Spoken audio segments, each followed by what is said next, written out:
여호와께서 모세에게 말씀하여 이르시되 이스라엘 자손에게 명령하여 그들에게 이르라. 내 헌물, 내 음식인 화제물, 내 향기로운 것은 너희가 그 정한 시기에 삼가 내게 바칠지니라. 또 그들에게 이르라.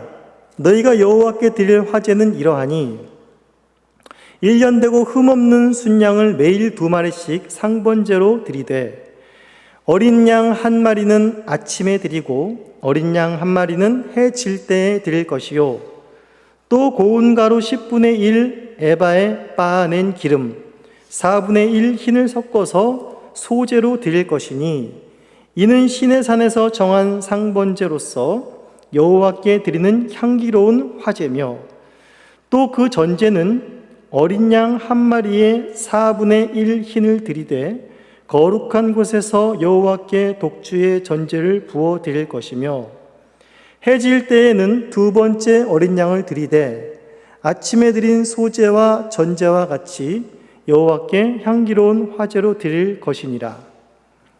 안식일에는 1년 되고 흠없는 순양 2마리와 고운 가루 10분의 2의 기름 섞은 소제와 그 전제를 드릴 것이니 이는 상번제와 그 전제 외에 매 안식일의 번제니라.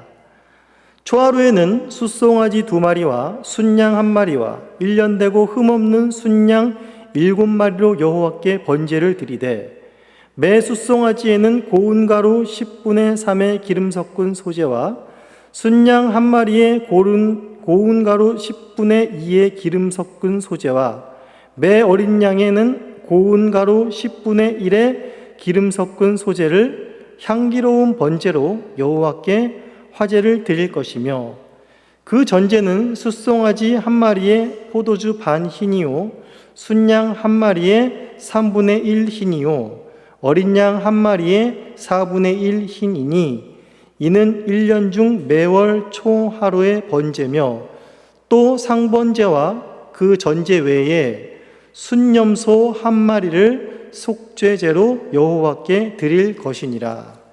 하나님의 말씀입니다. 하나님께 감사합니다. 네, 이제 28장 전에는 무슨 일이 있었냐면 이제 출애굽 1세대가 인구조사를 마치고 이제 가나안을 향하여 진군하던 도중 그들의 불순종으로 말미암아서 광야를 헤매며 이제 출애굽한 지 40년이 지나 이제 1세대가 모두 다 광야에서 죽고 여호수아와 갈렙만을 빼고는 이제 가나안 땅에 들어갈 수 있는 세대는 출애굽 2세대가 되었습니다. 이제 그 출애굽 2세대도 출애굽 1세대와 마찬가지로 인구조사가 다 끝났습니다.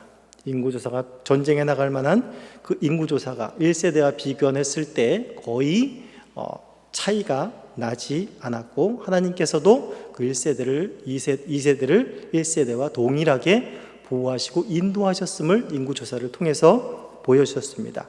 그리고 난 다음에 이제 가나안 땅에서 직접 그들이 살게 될 땅에 대한 분배까지도 다 마친 상태입니다. 또한 이제 가나안 땅에서 직접 그 땅을 점령하고 또한 그 땅에서 또 하나님의 명을 받들어 이스라엘 백성들을 인도할 인도자인 여호수아까지도 세워진 상태입니다. 이렇게 본다면 이제 출애굽 2세대가 가나안 땅에 들어갈 만반의 준비가 다 갖춰져 있고 이제 믿음으로 그 땅을 이제 가게 되면 정복하게 되면 되는 것만 이제 남은 것 같습니다.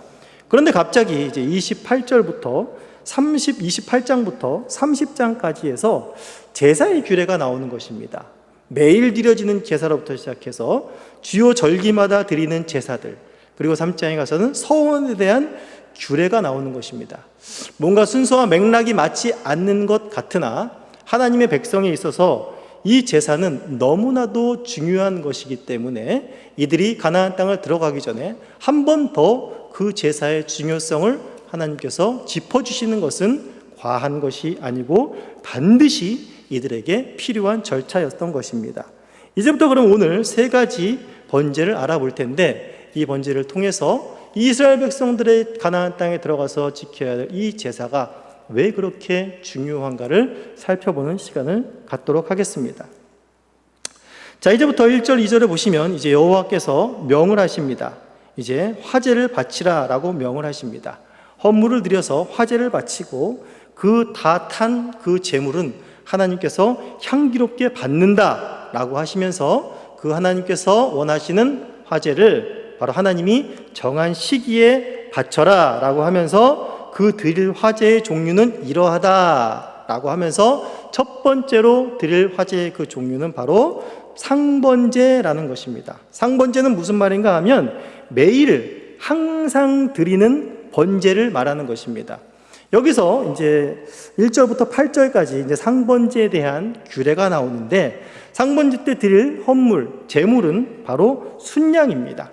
순양 2마리요. 이것을 언제 하나님께서 어느 시기에 드리라고 하였는가? 매일 드리는데 아침에 한 번, 그리고 해질녘에 한 번, 이렇게 2번을 드리라 명하였습니다.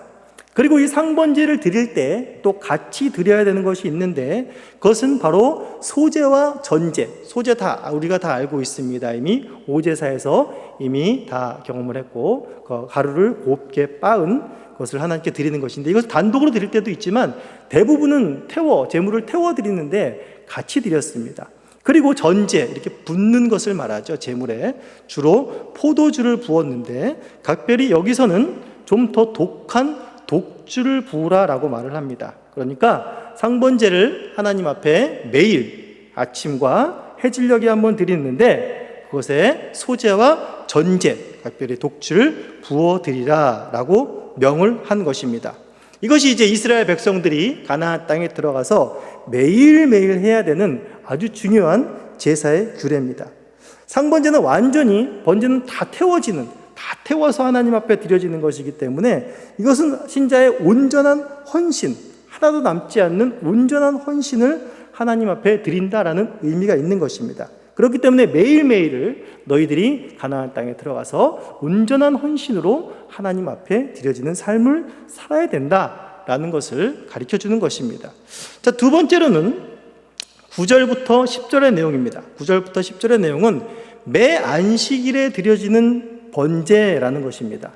우리가 안식일은 너무나도 잘 알고 있지요. 안식일은 하나님께서 천지 창조를 하시고 쉬시며 또한 그 날을 복되게 하신 매우 중요한 날입니다. 또한 이스라엘 백성들이 출애굽하고 난 다음에 4번째 계명으로 안식일을 준수하라는 그 준수의 계명이 굉장히 엄격하고 길게 주어진 것을 알 수가 있습니다. 그런데 이런 안식일에 제사의 규례를 말한 것은 이 본문이 오늘 처음 있는 것입니다. 그렇기 때문에 이 안식일에도 역시 1년 되고 흠없는 순양을 2마리를 소제와 전제와 같이 드려야 되는 것입니다. 그리고 또 하나 뭘 드려야 되죠? 앞에서 말한 상번제. 상번제는 무슨 날이건 상관없이 그냥 매일 항상 드리는 것입니다. 상번제와 그리고 매 안식일에 번제가 함께 드려지는 것입니다. 그리고 세 번째로 이제 11절부터 15절에 초하루에 드리는 번제라는 것이 있습니다. 자, 초하루란 말은 무슨 말이냐면, 그러니까 쉽게 말하면 매월의 첫날입니다. 이제 지금이 5월, 이제 얼마 있으면 6월이죠. 6월이 되면 6월의 첫날, 그날에 드려지는 이제 번제를 말하게 됩니다. 그런데 여기 초하루에는 이라는 이 말을 원문에 좀 더 가깝게 직역을 하게 되면 이렇습니다. 그리고 너희의 새로운 달의 시작의 때에는, 이런 말입니다. 그러니까 새로운 달을 시작하는데 그 달이 새롭게 시작하는 달이라는 의미를 갖고 있는 것입니다. 즉, 첫 달을 새롭게 시작할 수 있는 길이 바로 번제를 드리는 방법 가운데 있다라는 것입니다. 이 번제 역시 상번제는 동일하게 드리는 것이고, 여기선 제물이 좀 더 많이 추가가 됩니다. 숫송아지 2과 순양 1, 그리고 1년 된 흠없는 순양 7을 드리라고 명했습니다. 그리고 여기서 앞에 2개와 좀 더 다르고 독특한 것은 무엇이냐 하면, 상번제와 안식일의 번제와 다르게 독특한 것은 바로 밑에 보시면 순념소를 드리라는 것입니다. 순념소를 무엇을 위해서 드리라고 말합니까? 바로 속죄를 위해서 드리라라고 말하고 있습니다. 속죄제로 드려야 되는 것 하나가 더 추가가 되었다라는 것입니다. 자, 이렇게 세 가지 드려야 되는 번제, 매일 드려야 되는 것, 아침 저녁으로 드려야 되는 것, 그리고 일주일에 안식일에 또 드려야 되는 것, 또 매일 드려야 되는 번제를 또 함께 드려야 되고, 또 매달 첫째 날에 또 상번제와 함께 여기서 또 번제를 다 드려야 되는 것입니다. 이것은 다 하나같이 공통적으로 무엇을 말하고 있습니까? 가나안 땅에 들어가서 너희들이 매일, 또 매주, 또한 매달 너희들이 하나님 앞에 온전히 헌신하며 나아가는 삶이 너희의 삶이 되어야 한다라는 것을 말해주고 있는 것입니다.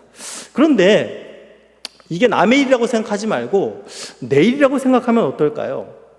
하나님께서 좀 너무 이스라엘 백성들에게 가나안 땅에 들어가서 다른 할 일도 많을 텐데 좀 너무 무리한 헌신을 하나님께서 강요하고 계신 건 아닌가라는 생각이 잠깐 들 수도 있습니다. 모르겠습니다. 이 목사가 세속적인 마음이 들어서 그런 생각을 하는지 한번 생각해 보십시오. 자, 우리 교회가 이제 하나님의 백성들은 이렇게 규례를 정합니다. 우리는 아침과 저녁에 매일 기도회로 예배로 모입니다. 교우님들은 한 분도 빠짐없이 교우라면 누구나 나그네 교우라면 참석해야 됩니다. 그리고 매주일 예배는 그건 기본입니다. 그리고 우리는 매달 또 예배를 드립니다. 라고 말하면 어떻겠습니까? 일단 저부터도 매일 아침과 저녁에 와야 된다라는 것 속에서 상당한 부담을 느낄 수밖에 없는 것입니다. 자, 그렇다면 오늘 이 번제들은 과연 하나님께서 이스라엘 백성들에게 무리한 헌신을 요구하시는가 하는 것입니다. 그렇지 않다라는 것을 오늘 본문의 의미를 조금 더 알아보며 생각해 보도록 하겠습니다. 하나님께서 출애굽한 이스라엘 백성들에게 시내산에서 성막을 만들라 지시하셨습니다. 성막을 만들라고 하신 그 이유가 무엇입니까? 내 백성 가운데 함께 거하기 위해서, 내 백성과 함께하기 위해서입니다. 그러나 하나님께서 그 성막 가운데 임재하셨지만 그 백성들이 하나님께 나아가 하나님과 함께할 수 있었습니까? 아니요, 함께할 수 없었죠. 무엇 때문입니까? 그 거룩하신 하나님의 존전 앞에 이스라엘 백성이 나갈 수가 없었습니다. 이유는 바로 그들의 죄 때문이었습니다. 하나님이 구원하는 이스라엘 백성이지만 죄의 문제가 해결되지 않고는 하나님 앞에 누구도 나아갈 수 없고 오히려 나아갔다가는 죽임을 당하는 그런 역사가 일어나는 것들을 이스라엘 백성들은 잘 알았습니다. 그렇기 때문에 무엇이 나온 것입니까? 바로 레위기에 이 수많은 제사들이 나온 것입니다. 이 수많은 제사를 통해서 하나님께서 하시고자 하신 것이 무엇입니까? 내 백성들이 죄사함의 은총을 입고 나에게 나올 수 있는, 하나님과 만날 수 있는, 하나님과 교제할 수 있는 길을 열어주신 것이 바로 하나님의 그 성막이 갖고 있는 기능이었고 하나님이 성막을 세우신 그 이유였습니다.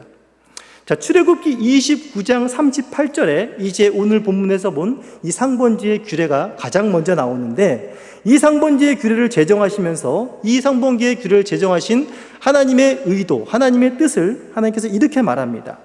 내가 거기서 너희와 만나고 내게 말하리라. 내가 거기서 이스라엘 자손을 만나리라. 내가 이스라엘 자손 중에 거하여 그들의 하나님이 되리라. 그들은 내 백성이 되리라. 라는 이 말씀을 바로 너희들이 매일 상번제를 드리며 나에게 나와야 될 이유를 말하는 것입니다. 즉 너희들이 얼마만큼 나에게 헌신을 해야 돼, 이 정도는 헌신을 해야 돼 라는 요구를 하는 것 이전에 무엇입니까? 하나님은 너희와 함께 하고 싶다라는 것입니다. 너희들이 비록 죄인들이고 너희들이 패역한 자들이고 또 너희들이 언제 나를 배반할지 모르는 그런 자들이지만 그럼에도 불구하고 나는 너희들 가운데 함께 임하고 싶고 너희들과 함께 하고 싶다라는 것입니다. 어느 정도로 함께 하고 싶다라는 것입니까? 매일 함께 하고 싶다라는 것입니다. 아침으로 저녁으로 매 주마다 매 달마다 매 절기마다 하나님께서는 너희들과 매일매일을 한 순간순간을 함께 하고 싶다라는 것입니다. 어느 정도까지 함께 하고 싶다, 너희와 만나고 싶다, 너희 안에 거하고 싶다라는 것을 표현하셨습니까? 사랑하는 독생자 아들을 아끼지 아니하기까지, 아들을 내어 주시기까지 우리와 함께 하고 싶다라는 것이 바로 하나님의 마음인 것입니다. 하나님께서는 왜 이렇게까지 이스라엘 백성들을 만나려고 하시고 함께 하려고 하신 것입니까?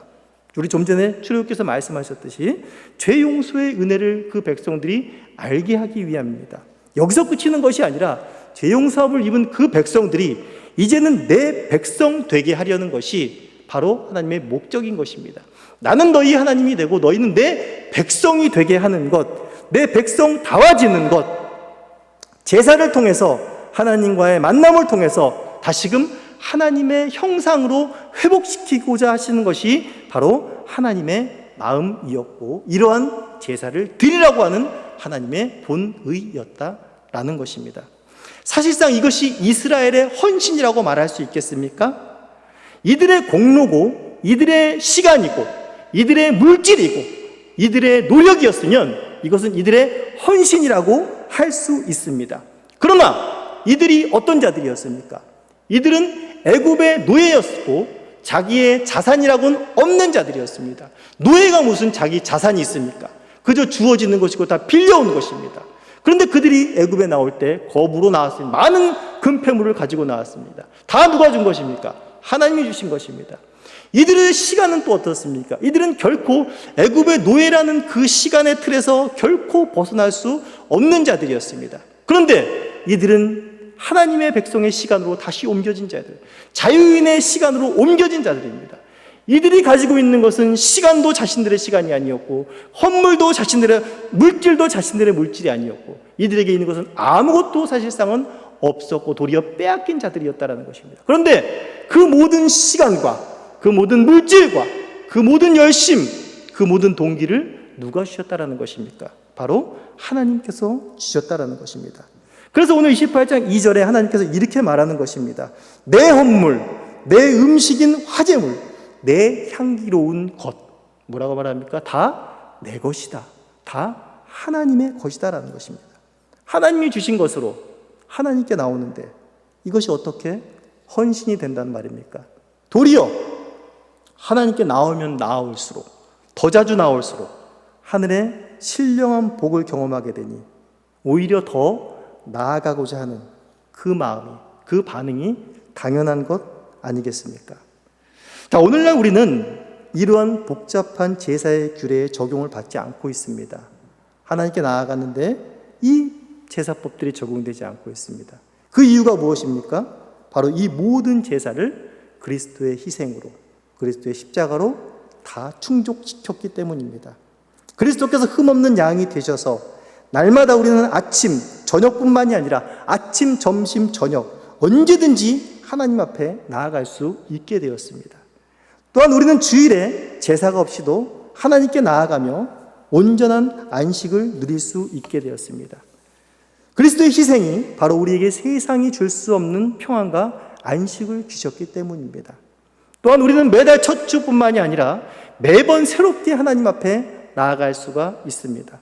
여전히 죄의 잔재가 있고 죄를 지으나 우리는 그리스도로 인해서 죄 고백을 하며 날마다 새로운 심령으로 하나님 앞으로 나아갈 수 있는 담력이 생겼기 때문입니다. 하나님을 예배한다는 것, 예배가 우리의 삶을 지배하는 것, 이것보다 신자에게 더 큰 복은 없다는 것을 우리는 알아야겠습니다. 신자는 예배가 일상이 되고 일상이 예배가 되어야 합니다. 예배는 언제 와서만 드리는 그런 종교 행사가 아닙니다. 삶이 예배가 되어야 합니다. 이것이 바로 신자의 삶의 이유요, 유일한 목적이요, 이 예배를 통해서만이 온전히 하나님의 형상으로 회복되어가는 하나님의 은혜를 누릴 수가 있게 되는 것입니다. 오늘도 우리가 값없이 주님 앞에 하나님 앞에 나아가는 것 같지만 그리스도의 그 크신 측량할 수 없는 공로가 우리를 또 하나님 앞에 나아가게 했음을 늘 잊지 마시고 오늘도 하나님과의 깊은 기도와 교제 시간을 통해서 하나님의 형상으로 회복되어 가시는 저와 우리 교우님들이 되시기를 간절히 소원합니다.